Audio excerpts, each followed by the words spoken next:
Right, everyone, it's 2 minutes past 10 here in the UK, so we'll get the webinar started. Welcome, everyone, and thank you for joining us today for our second of 3 one-hour webinars on quality control in the serology lab. And my name is Christopher Rawlinson, and I am the Group Sales Manager for AB Scientific and AB Molecular. For those of you who don't know who we are, we were formed in 2014 and supply products to the UK and Ireland from our offices here in London and also in Dublin. Our Clinical Solutions division comprises of a portfolio of products around third-party quality control, assay verification, verification data processing and interpretation, which covers all clinical disciplines across pathology. Today, I'm delighted to welcome Joe Vincini from the NRL, who will be discussing how serology quality control improves quality of testing. Before we begin, I'd just like to run through some housekeeping. The webinar itself is being recorded and will be available to watch again from our website in the coming days. For the benefit of viewers, everyone's microphones have been muted. However, if you do wish to ask a question, then please feel free to pop this into the chat box at any time. The chat can be accessed through the speech bubble at the top of your screen or the bottom if you're viewing through a browser. If you are on your mobile device, I'm not really too sure where that is, but I'm sure you'll find it. To improve your experience during the webinar, once the presentations have started, please click the focus button from the menu, and that will make the presentation full screen on your device. My colleague Aaron is managing the chat, and at the end of the presentations, we will answer as many questions as possible. If we don't manage to get through them all, then we will publish them on our website, along with a recording of this webinar. So please look out for an email in the coming days with a link to this. If you would like to ask any questions privately, then please email events@abscientific.com, and we will come back to you as quick as possible. So without further ado, I'll hand over the webinar to Joe, who will present quality control in the serology lab and how it improves quality of testing. Over to you, Joe. Thanks, Chris, for the introduction, and thank you, AB Scientific, for allowing me to present today. Hello to everyone who's here, and hello to colleagues that I may have met before in my previous life in the UK working in Colindale. I won't go through the introduction of NRL. If you wish to have an introduction to NRL, you can look at the first presentation that's on the AB Scientific website if you weren't here for the first webinar last time. But if not, you can go and look at that and get an introduction to who NRL is. I really want to talk about quite a lot about quality control, and thankfully I do have 2 webinars to split this over. I would love to go into how quality control improves serology testing by going straight into case studies and showing how all those work. But I'm going to save some of those for the second webinar and going into more detail on how ranges work and you know why we would look at them differently in serology testing as to what we see as the traditional methods in chemistry. But I really want to try and focus today on how we get to that point and why quality control is different in serology, and because of some of the concepts that we have as taken as de rigueur and really should be broken down and probably looked at again and possibly in a different way. So that's what I'll be going into. Now, I asked if it's possible, I'm going to use this more next time. If you can use your get out your phones if you can. I know that it's a bit late notice to get your phones ready, but I'm going to use one Slido in this presentation. So here's the link to it. So if you could quickly get your phone and use that, it would be great. It comes up again in the slide, so if you can, that's great. If not, it doesn't matter. It's just really to get used to what it would look like next time. So if we think about quality control, we are really looking at trying to detect defects, and there's many standards out there that have definitions for it. The definition of it here is where we're trying to meet customer expectations and trying to detect what those defects are and how we do that. But how do we do that in a laboratory? And especially when we're looking at serological data. So here I'm going into some charts on what are we really looking at when we're looking at QC data for serology. Now here we have two Levy-Jennings charts generated through EDC, our web-based software that we report our QC data into. And on the left, we have the Architect Anti-HCV, a typical one that you would see in many laboratories. And on the right, we have an Architect HIV. So I asked the question, and if you do have the chance to get your phones and use this, I asked the question, should we be concerned with some of the data that we see in these two charts? So here's the QR code once again, and here's the questions that I'm asked, the answers to the question. Should we be concerned here? So if you can and have a chance to do that, I'll give you a minute or so to do that. Just scan it with your phone and start the poll and then answer as best you can.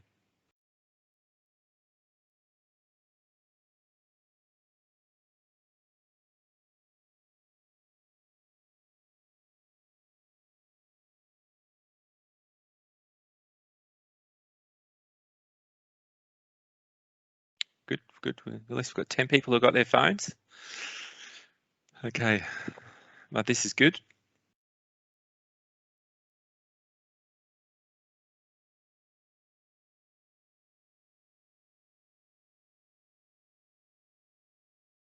Okay. Well, I won't do it too long, but I think I'm getting the answer that we're seeing, and this is typical of the true answer here. And the true answer is yes, there is, but it's also correct to say I don't know and there's nothing to see here, because in reality it's difficult to tell, and that is because without context we can't really assess these. Without meaningful QC limits, without meaningful ways of looking at data, it's very difficult to understand what's going on with a set of QC results.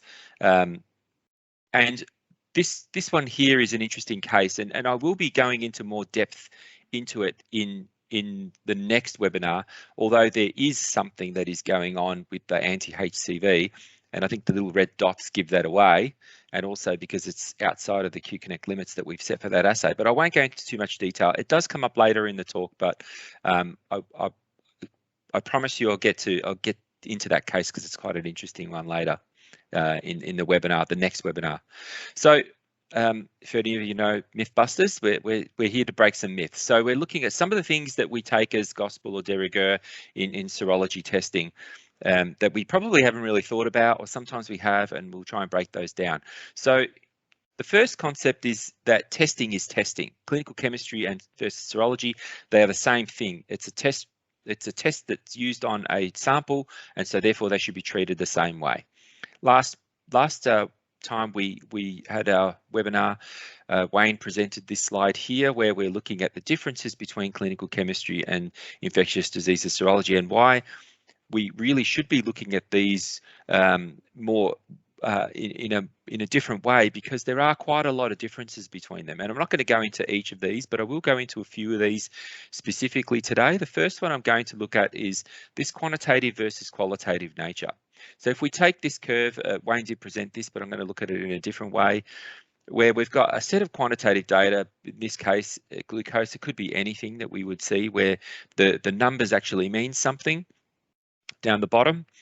What we see in this population of results is that there's the potential for all levels in a given population, be that in a population within a city, or even in the one person over a period of time. Let's say that they're fasting, or they've done a vigorous exercise, or they've just had a meal. We can see different levels in that patient or in that given population of people. But in qualitative testing, we don't see that. We've got two populations. And so these two populations are quite different. The population on the left it has no range of results that represents a disease state. This is just how the assay reports back that there is no analyte detected that it's actually made to detect. And in the positive, we see the same thing. There's no range of results that are possible that cover the whole disease state. So what we're actually looking at is two populations, and these are separated by a cutoff. In the poorly designed assays, these two populations they overlap. The tails, the 2 and 3 and 4 standard deviations of the population of results, they tend to overlap with each other, and it makes it difficult to make an interpretation of what that result is, whether it's positive or negative. But in the well-designed assays, these two populations are well separated. And so when testing a patient for a marker, there's no logical scale of antibodies for a disease state. They don't start at negative and go all the way to positive in very clear-cut ways. Quantitative values are never really used in serology. And I know that we have some assays that claim to be quantitative for antibodies. There's no such thing as a quantitative assay for serology. These are fabricated assays, and they're flawed in many ways as well. And we're often, in doing this, in thinking of serology assays and the numbers as quantitative, we're confusing and trying to interpret the results in an analytical way. So looking at the analytical sensitivity rather than the diagnostic sensitivity. And if you look at the definitions of those two statements, diagnostic sensitivity is the probability of an assay detecting samples that have the target analyte. So in other words, if it's positive, it detects it. If it's not positive, it doesn't detect it. Whereas analytical sensitivity is looking at the smallest amount of a target marker that can be precisely detected. So the limit of detection of that assay. And they are distinctly different things. So taking that in mind, looking at the next concept that we're looking at that we really need to dispel or break down is this clinical decision point, and why we often associate low positive serology QCs to try and look at this decision point. So what we're looking at back in this chart is this point here.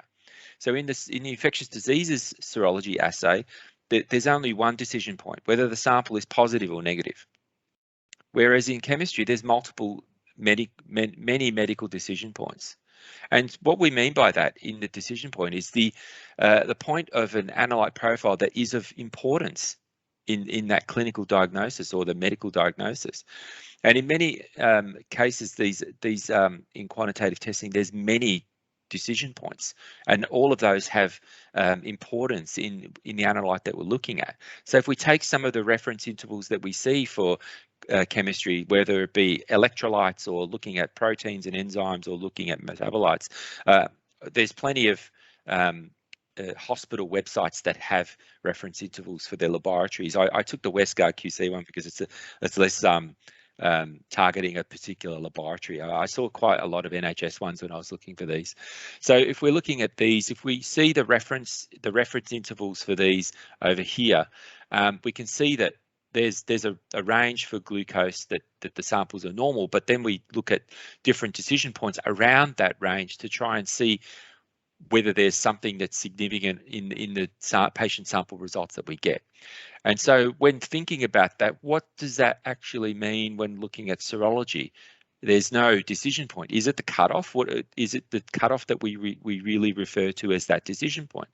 And then if we extrapolate from that and try to add significance around what that cutoff is and how that's been set, then what we generally have come up with is this concept: the QC must be close to this cutoff, because we want to examine what's going on around the cutoff. Why do we do that? And that's been around for quite a long time around serology testing.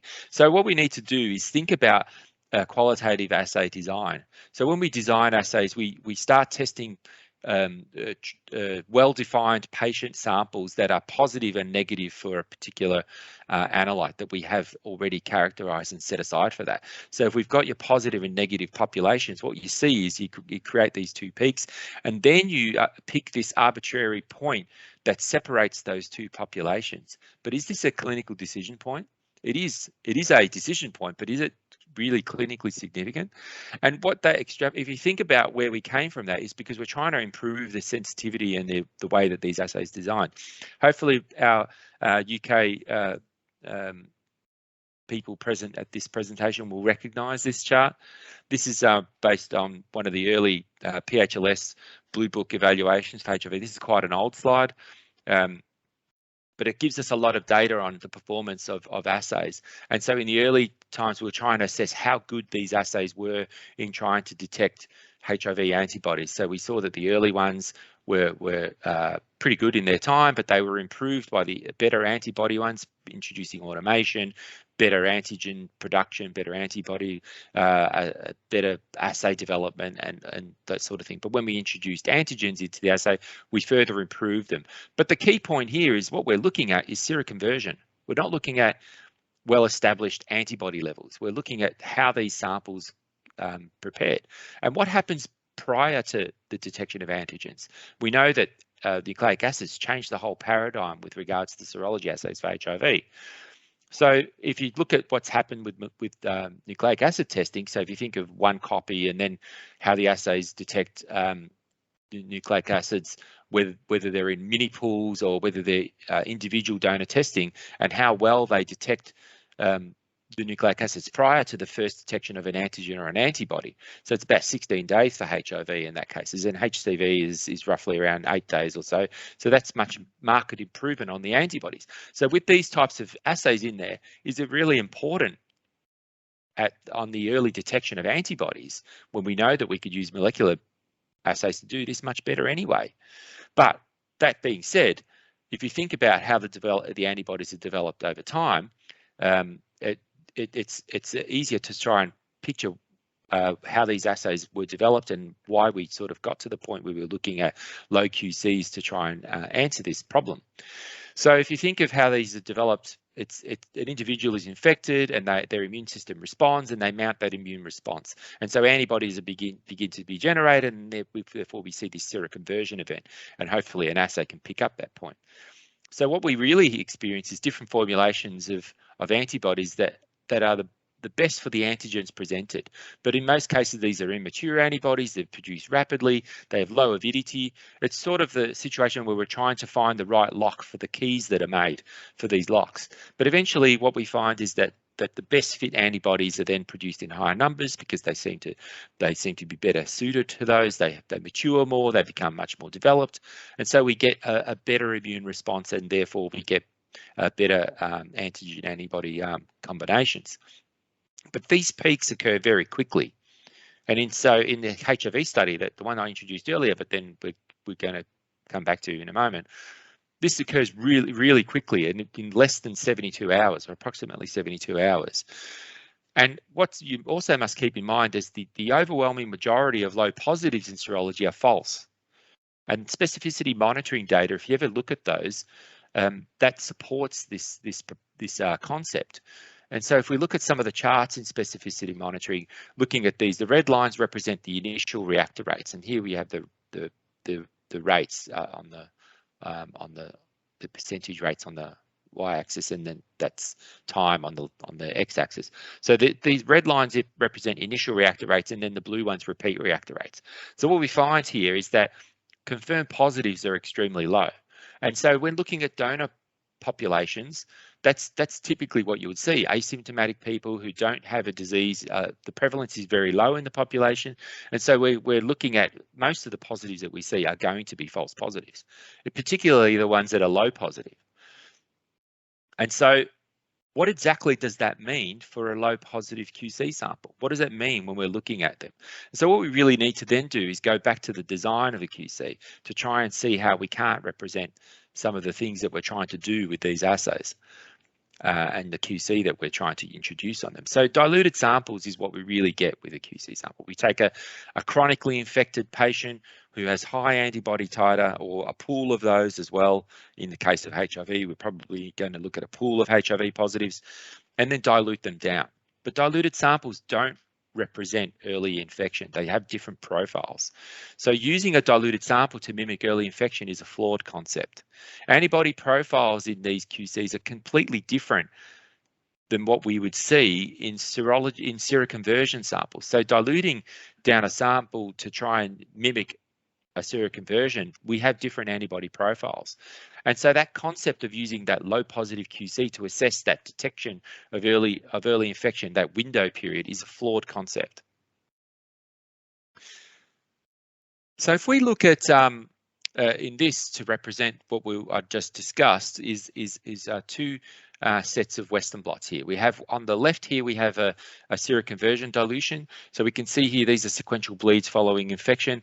And so we can see here that we're starting off with negative, and then the second bleed here is indeterminate because the bands are starting to appear, and then it progressively becomes positive. And we can see that the bands are developing over time. Some of them appear, some of them disappear, but we do see a progression of development over time. But if we do this, try to mimic what's going on with the early samples here by looking at doubling dilutions to do that, we can see that even though we do doubling dilutions of a sample at about 128 dilution factor, we're already starting to lose all these early antibodies that are important in the determination of a true positive HIV Western blot. And if you think about what goes into a QC for HIV, we're talking about 2.5 to 5,000 dilution factor for some of the best assays analytically on the market.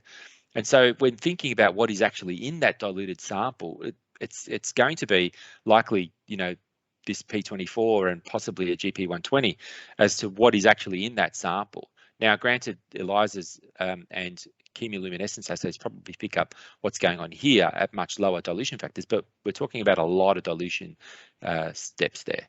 So in low positive antibody levels, the true low positives only really occur in the seroconversion. So an ideal QC would be to use a seroconverter, but we can't get enough volume to do that, nor can we probably do it ethically as well. And so the low levels only really stick around for a very short number of days. It can be, you know, from about day 18 to day 22. In this case, it's already transitioned to positive. So are we going to catch it in that window? It's very unlikely that we catch samples in that or patients in that at that point. And so it's a very extremely rare event, but it does happen. And we did have a case to look at that happening. So if we go back to this chart that we looked at earlier on Antarctic HCV, and we can see that this purple lot, when we've got meaningful ranges, this one stands out. And by meaningful, and I'll go into this next presentation on looking at what historical data shows as to how a QC reacts on a particular assay. Because if we look at the lot variation that we're seeing here, if we were using mean and standard deviation and Westgard rules, we probably think, oh no, this is lot variation, I'll recalculate my range, and miss the problem that might have actually been occurring in this situation. But what we saw is because this was out of character by being outside of what we would expect historically, it triggered an investigation here. So we did that investigation, and what we did was we worked with the manufacturer to try and come up with reasons as to why this problem might have been of concern, and we found the problem. But then we also wanted to see whether seroconversion samples would have been missed. So we ran a whole series of different panels, and these are the low samples out of the panels that were looked at here. And so we can see that in most cases, most of the low samples, even though they were lower in some reagent lots, they were still above the cutoff of 1. There was only one instance where a couple of samples were missed that would have been picked up in other reagent lots, and these are the reagent lots in the key. So when testing seroconversion panels, a number of missed early seroconverters did occur, but it was very low and very rare. So going back to the clinical decision point discussion and cutoffs, if we think about it, the cutoff doesn't represent a clinical decision point. It's really an assay delineation point between the two populations. And the way we come up with that is looking at the best fit for those qualitative data via rocket analysis. And so that way we can minimize the number of samples that will be misinterpreted as negative or positive. So this is based on well-defined sample sets that represent the true positive and negative disease status of that particular disease, and also looking at how that would be how that would work on seroconversion events and using panels from the same patient. So that value of that is important here is the delta value. So that's the mean of the populations in relation to the cutoff. So the mean of the negative and positive populations in relation to the cutoff selection.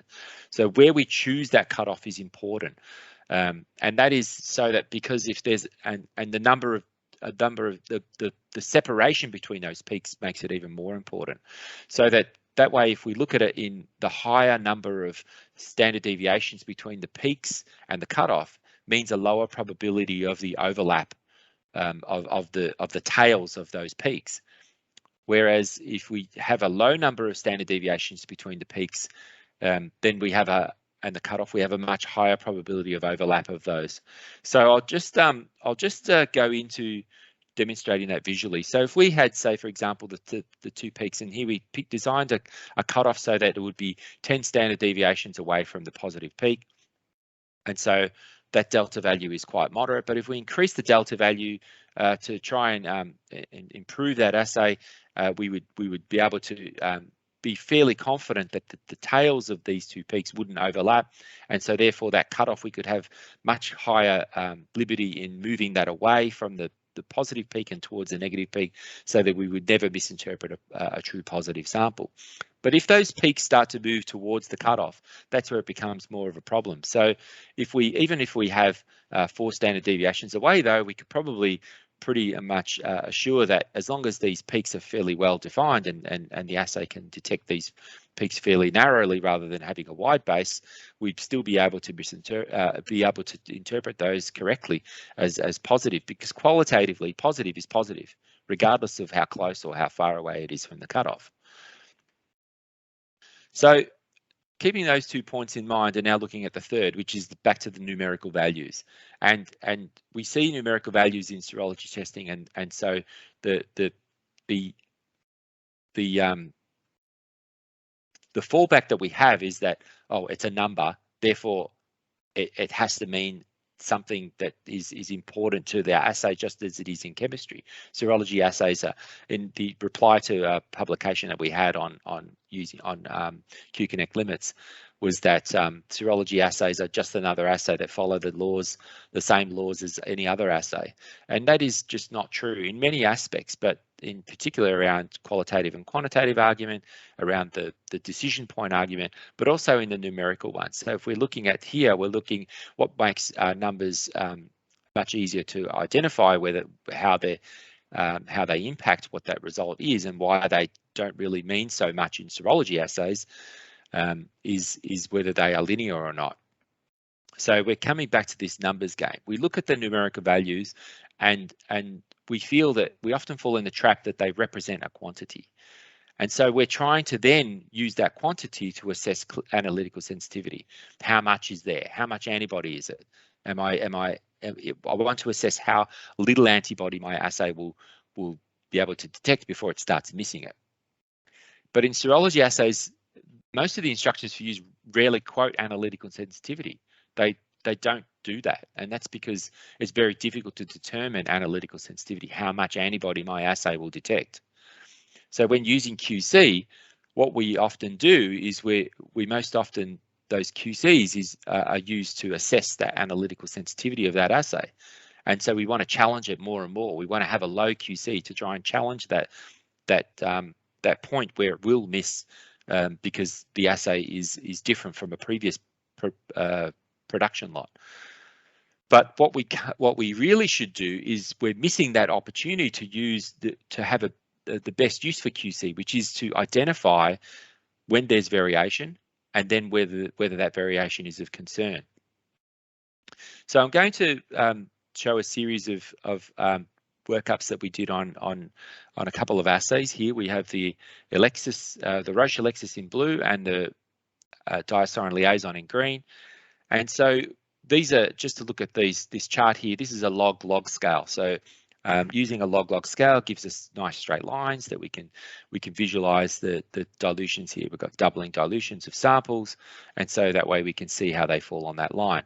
And what are we really looking at here? Well, we have this requirement by many users of QCs that say, oh, I need to have a QC, but it must be low. It must be 2 to 3 times the cutoff.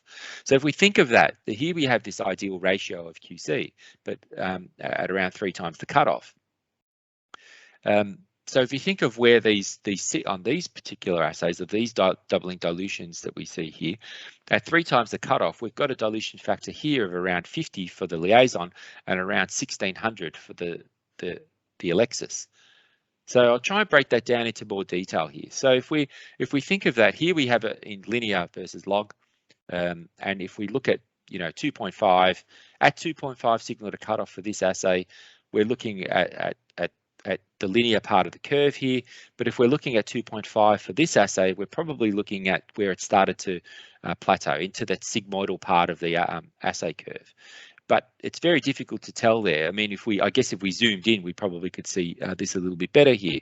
But if we looked at it at linear versus linear scale, we see that the results are quite sharply focused on this interest point down here, and I'll try and go into that into more detail here. So here we have the liaison assay, where we're looking at changes in the concentration of what we're seeing. So that as we increase the dilution factor, we see significant changes in signal to cutoff ratio as the concentration of antibody changes. So as we go down in antibody concentration, we can see that it starts to become much lower, but the curve starts to plateau out, but it crosses the cutoff down here. But what we can see is that we can still see significant changes in signal to cutoff ratio as we change the dilution factor. Whereas when looking at the Roche Anti-HCV, here we have around 6.543 times the cutoff. And what we're looking at is that the changes of the cutoff index gives a different unit of measure for this assay. That although we're having significant changes in concentration, we're not having so much signal change because we're at that really lower end of the assay. So even though we're having 1,000, 2,000, 3,000, all the way to where it crosses at the cutoff of 5,000 dilution factor, we're still seeing very small changes in signal to cutoff ratio or to cutoff index value. Now I'll try to show those in a couple of QCs that we'd manufactured. One that had a high concentration and one that had a low concentration. So we provided the high concentration for quite a few production lots. But we then changed it to 7, mainly on request by some Roche customers and Abbott by Roche themselves, because they felt that customers wanted something that was lower because they keep complaining that it's not low enough. Anyway, so we did that. But what if we actually went to the 2.5 times cutoff index that we would see with that is requested most often for a QC sample? So we have 4 production lots of a QC that we produce specifically for this assay, which is Optitrol Red, and then we have another production lot which is lower. So here's the mean of those QCs at around 35 times the cutoff, and we have one at 7 times the cutoff. But what's interesting here is that the percentage CV for these lots is pretty much the same. So what we're seeing is that the level of variation seems to be maintained across the different lots. And so what we're seeing is that if we were to do that for the 2.5, if we use that theory, because we don't have a 2.5 times the cutoff QC for this assay, if we were to do that, then what we would see, if we continued with the 8.5, we would have a standard deviation of 0.2. So all results, if we think of that on the chart here, that's where we would be looking at, the green one, and we would have a very small standard deviation for that QC. So looking at that, it has how that would be represented in QC data in a particular customer that was testing, or a laboratory that was testing these QCs. Here we have the 35 times cutoff index, so we can see lot variation very well, and it's spanning from about 30 all the way up to 40, these reagent lots. And so we can see here that as we change, if we were to change the dilution factor, we would get significant changes in cutoff index. And so that means that if you think of that as a patient sample, or an assay, let's think of that as an assay. If the assay was damaged in some way to you, so you were questioning whether that assay was problematic, then if it would interpret the concentration of a sample differently, because it would be looking at, and you would see that change in the signal in the cutoff index. And looking at the 7 times cutoff index, you can still, even though there's still pretty large dilution factor changes between these are the levels that you would get for this assay, because we get that from that dilution curve that we had, you would still see fairly significant changes in cutoff index, and you would be able to probably interpret those as actually something's going on here. When looking at the 2.5 times cutoff index, though, getting massive changes is about 300 dilution factor there change, between these three, and you get very small changes in response. So what would typically happen there, if you were to look at that visually, is that it looked like something like this. Now this isn't Roche assay, this is an Abbott assay, but I think you can see here that at 2.5, if you looked at different reagent lots here, you would probably think, yes, there's a lot variation here, but it's insignificant. It's just a small change. But we're talking about 2.5 to 3 here. So we're talking about 2.7 to 3.1, a very small shift, but a massive change in concentration. So at that lower end, we'd be less likely to detect whether there's a problem going on with that assay, because we'd probably ignore it. We'd probably think that it was normal. The message wouldn't be strong enough for us to see that. So what do we take away from that? Well, specifically because I introduced this Roche assay, it's an extremely good assay at detecting an antibody. Regardless of how much antibody we threw at that assay, how little we threw at it, it would probably detect it. So regardless of concentration, it would find it. And that's a good indicator of very good analytical sensitivity. But is that important diagnostically? Does this mean that that assay is better, has a better diagnostic sensitivity than a liaison, or better than other assays? Not necessarily. And so if we look at the instructions for use of these two assays, we can see that the Roche at the top, the liaison at the bottom, both of them have claims of diagnostic sensitivity at 100%, and their lower confidence interval of 99.6, 99.5. So they're both very good at detecting diagnostically a sample that has an analyte, the correct analyte. Although the Roche does have a claim on seroconversion sensitivity, so they do make a claim on analytical sensitivity being better, but they don't say how many days. And I think the panels, it probably will be maybe one sample or so earlier across the board where it would detect it. So it does, and you would expect it to have better analytical sensitivity than the other assays, but it doesn't necessarily mean that it would be presented that often with that scenario. It's very rare that it would catch a sample in that point. So conclusions on what I've been discussing is that qualitative versus quantitative data, the theories are different, and so they require a different approach. We really need to start thinking about, well, what is it that I'm actually looking at before I can improve the quality by looking at data? I need to try and approach these and improve the quality first by approaching these two paradigms differently. The numbers don't represent quantifiable amounts. We need to start moving away from that. We need to start thinking of numbers in serology as meaning something else. We need to redefine and re-educate ourselves around this clinical decision point. The argument in serology testing is a bit different to what it is in clinical chemistry, and so trying to challenge that cutoff by using low positives isn't really the way that we should be doing that. Serology QC cannot demonstrate issues with analytical clinical sensitivity very well. What it can do is demonstrate variation very well. And so providing we use the appropriate tools to recognize it.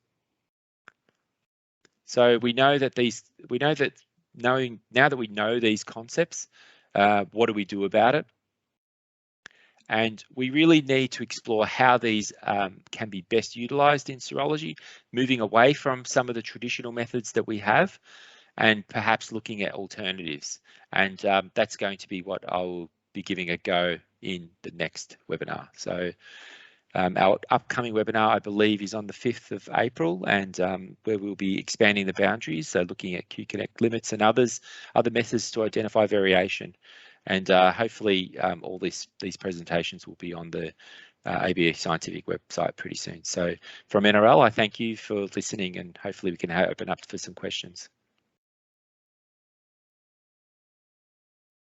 That's great, Joe. Thank you very much for that. I really do appreciate your time on the presentation today. So we do now have some time to cover some of the questions that have come in during the presentation. In addition to Joe, we also have other people that may be on hand to answer any questions that may be needed. So Aaron, could I please get you to go through the questions that have come through the presentation, please?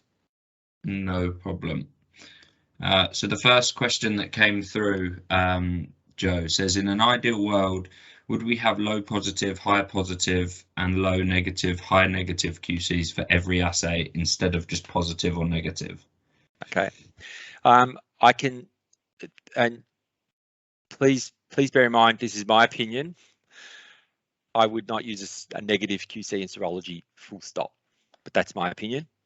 Others have different opinions. Happy to discuss it. We can have a separate session on negative QCs.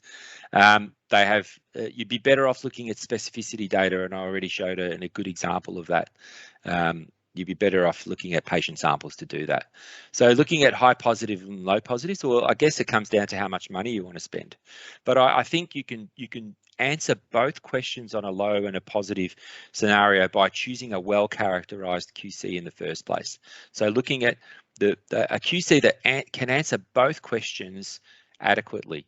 And the reason you would choose a low QC is for this very point of challenging the lower end of an assay. And I believe that we really should, I can't emphasize strongly enough that for serology QCs, I don't think you should be doing that. We should be looking at a QC that answers the question of, am I looking at variation, and what do I do about that variation? So I don't think at the lower end that's where the answer is. I think seeing variation can be done at a more moderate level, and then using those tools to go and further examine whether that problem is going to be of concern or not. Wayne, do you want to answer? Do you want to add to that? Yeah, just to echo what you're saying, Joe, if you think about what you're doing with a low, medium and high, essentially what you're doing is monitoring the variation with the assumption that there may be different amounts of variation at the different analytical levels. But if you've got a CV, of 5% at a low level and 10% at a medium or a high, doesn't really matter in a serology assay. If you've got a medium amount of HIV antibodies, does it matter if you've got a medium and a little bit more? Clinically, it doesn't make any difference. So really what we would suggest is using a QC at a level that is on the linear part of the dose response curve of the assay, closest to the cutoff as possible on that linear part. And that's what all of the Dimex QCs are designed to do. And that will give you the maximum value for your money and answer your analytical question. Is there too much variation at a clinical decision point? Thank you. So next question is, why do reagent lots perform so differently from one lot to another? Okay. So if you think about how these assays are made, there's multiple components in them. So solid phase, different conjugates, different antibodies produced in different batches by various manufacturers, and so all those components, when you put them together, they behave differently, and so we can use variation that we see from lot to lot in some regards to assess whether something's going on, but in many cases there's nothing going on. The components have been changed. Yes, we may have some areas that show significant variation, and so we may have, in the past we've had anecdotal stories of solid phases being left on airport tarmacs, and so when you go to bind antibodies or antigens onto them, they don't bind so well, and so we see significant changes in those, and that is a legitimate fault with an assay. But in most cases, lot variation is inherent in the materials that we use to manufacture these production lots, these reagent lots, and so that variation is going to be inherent in serology testing. There's no real way of calibrating the way that you do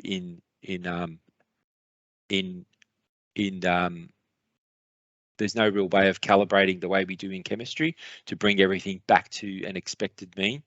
In serology, we just have to live with it and understand the quirks around lot variation. Thanks, Joe. And then the last question at the moment that's come through is, in an assay, would it be useful to always have positive and negative controls to compare the patient sample to? yes, and there's really two answers to those. I think you must use a positive and negative control that comes with the assay. So if that's what's being referred to, because those are important in the quality control of the run. So in understanding whether the run is valid or not, and so recording those data is also very important and gives very good insight into what's going on with a QC. And I'm going to show some. It's good that that's come up, because it will be something that I'm going to show in the next webinar, that understanding what variation you're looking at and whether it's of concern. One of the key things that our team goes and looks for is what's going on with the kit control. And so I think that gives really good insight as to whether that variation is inherent in what's going on with the assay, or whether it's something that it is specific to a particular QC fault or something like that. Thank you. We've got another one which says, in a situation where the QC shows good performance, but due to a difference in cutoff compared with peers in EQA, the result is not comparable, what is the action required? Okay. Wayne, do you want to tackle that one first? No, I think I'm a bit stumped like you, Joe. So Yeah. Could you read that again, Aaron, please? Yeah, no problem. So in a situation where the QC shows good performance, but due to difference in cutoff compared with peers in EQA, the result is not comparable, what should be the action required? Yeah, I think I'm not sure if I understand that one correctly, but I think you can't really compare what's going on with QC and EQA. You can use those to supplement information, and if I'm understanding this at any level incorrectly, please point it out. But comparing what's going on with a QC and what's going on with EQA, I think it's difficult to tell what you can supplement a theory with some of the information that you're getting from EQA to support what's going on in QC, but I think you can't compare them directly. I'm not sure whether I've interpreted that correctly. So I think I'd just add to that. The EQA and QC serve two different purposes. They're very complementary and strongly suggest laboratories participate in both. But a good QC program where you're running the same sample every day is really just looking for changes in your test system, sort of analytical changes in your test system. Whereas a really good EQA program is sort of challenging your tests. So first of all, a QC, you know what the true answer should be because you've tested it every day. Where EQA, you're testing them blind, and they might be negative, they might be positive, but a good EQA program should have different genotypes, subtypes, levels, stages of diseases. They really should be challenging your assay, but also challenging your interpretation as well. So yeah, two different purposes. Sometimes you can utilize the information from both the EQA and the QC to help understand something that's unusual in your test system, but that only happens relatively rarely, and it's great when it does happen because it just gives you the power of those programs and makes it worthwhile participating. Thank you. There's no more questions in the chat box, so I'll hand back over to Chris at this point. Yep, thanks very much, Aaron. I appreciate that, and thank you, Joe and Wayne, for answering those questions. So just to close off, really, one additional question has just come in quickly, which says, thank you, Andrew, for that. A few more.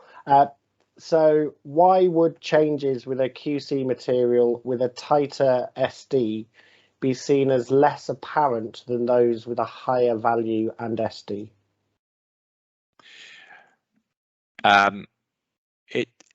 It's usually because we see in serology testing, we see so many We see so many messages in serology testing. We see variation so often. We see lot variation so often. We see results jumping up and down that the SD generally isn't large. But if we're looking at what we're thinking of, what I was trying to present there is that we're extrapolating the SD from what a comparative CV would be. Now, it's unlikely that the CVs are going to be that tight in most test systems. We don't often see SDs really narrow. That is because we do see QC results jumping all over the place. But if they were tight in this particular example, and especially when the standard deviation, the signal to cutoff ratio is so low at around 2.5 in that specific assay, not in a different assay where the linear part of the curve is already at that level, where we've chosen the QC to be specifically at 2.5, let's say, for example. Then in the Roche HCV assay at 2.5, we would have a very consistent and very narrow standard deviation of results, because the assay, although responding to changes in concentration, it's not responding a lot. So we would see some variation by going from 2.5 to 3 back down to 2, but we would likely ignore it. We would see that message and say, oh, actually, it looks pretty consistent, even though that represents a massive change in concentration. So in this particular question, if you're talking about different assays and whether we're seeing small changes in results and there being a tighter SD, therefore, it depends on the assay that you're looking at. Now, in this case, in a Roche, I wouldn't choose a QC that low, and because you would miss those messages. You would be getting massive changes in concentration with little signal to cutoff ratio change. And so you'd think everything was going okay, and you wouldn't know if there was something wrong. But if you were doing that in another assay, then you would, even though it had a tight SD, you would need to interpret those accordingly based on that particular assay. Okay, great. Thank you very much for that, Joe. Appreciate it. So just really to close off, thank you again, everyone, for attending our second of 3 webinars on quality control in the Serology Lab. We have our third and final event scheduled to be delivered on Tuesday, the 5th of April, again at 10 AM UK time. The registration details have been put into the chat function. So for those that are wanting to attend the third and final webinar, please go and register for the event, and we'll look forward to seeing you next month. The webinar itself will be covering how Q-Connect limits and other methods are used to identify variation in serology QC. The AB Scientific team will follow up with all attendees on today's webinar with an invitation to the event in April, which again will be delivered by Joe and supported by Wayne from the NRL. We hope that you enjoyed today's presentation and found it useful. Thank you, Wayne, for presenting and Joe for presenting, and we really appreciate you taking the time to do this for us. We will email a link to the recording in the next couple of days, so please keep an eye out for that. And if anyone would like further information on the NOI solutions, such as the EDCnet software, then please feel free to email info@abscientific.com or visit our website, abscientific.com. Finally, just to let everyone know that AB Scientific will be attending the IBMS Congress in Birmingham next week. Please feel free to come by our stand number 713, and we'll be very happy to host you over tea, coffee, beer or wine to discuss all things third-party quality control, and maybe also explore some of the new products which we're launching in rapid clinical diagnostics and biomarkers for emergency care. Thank you again, everybody, for attending. I hope you have a lovely day, and we'll look forward to seeing you next month. Thanks very much and goodbye.